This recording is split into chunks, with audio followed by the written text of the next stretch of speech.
Hi, this is Jay Wilson, Game Director on Diablo III. Today I'm going to tell you about a new feature we've added called Artisans.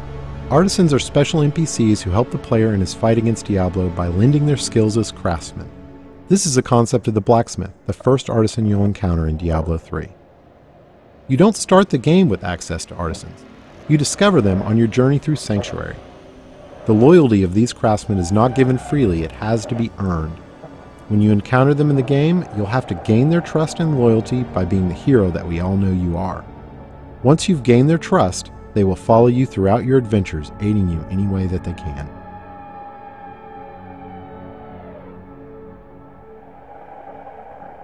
We knew we wanted to add a crafting system to Diablo III, but we felt that the idea that the player would have a side job on top of the immediate pressure of saving the world didn't really fit the tone of a Diablo game. We also didn't want the player to have to spend a ton of time banging on an anvil when they should be out killing things. So instead, artisans will do the crafting for you. As you can see, the blacksmith has set up shop in New Tristram and is ready to help out. Artisans can act as a normal vendor, selling a variety of useful items and purchasing anything you don't want to keep in your bag. All artisans can also craft certain items, depending on the type of artisan. The blacksmith mostly focuses on weapons and some types of armor. On top of that, all artisans have special abilities unique to them.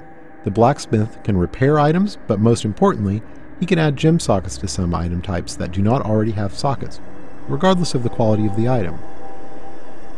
In addition, all artisans have training options so you can upgrade them, and talk options for that all-important gossip about what's happening in the world of Sanctuary. Let's talk about crafting first. Crafted items are meant to be an alternate way for the player to acquire items. Artisans learn recipes for items as they level up, but some of the best recipes are found in the game world as drops off of monsters.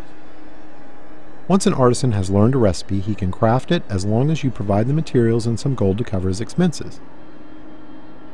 In keeping with Diablo tradition, we didn't want a crafting system that produced completely predictable items, so most items your artisan creates will have a series of set and random properties. Here we see a few items that have some set, but mostly random properties. These could be good for any class depending on what properties they produce.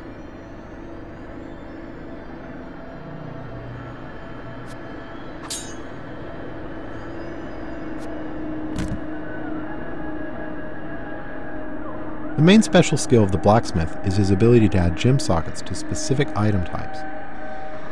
This is regardless of quality of the item, so a rare or legendary weapon could have sockets added to it.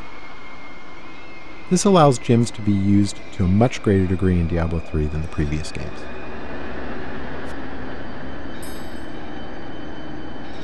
To craft items you need materials. Materials are acquired primarily through salvaging.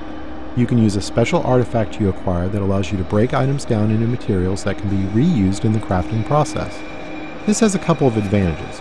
Less trips to the vendor to sell items because you can easily break them down while you're adventuring, and any items you don't need you can recycle in the hopes that they can be turned into something better. Artisans can be improved over time. The artisan does this by using crafting materials you provide him to train and practice.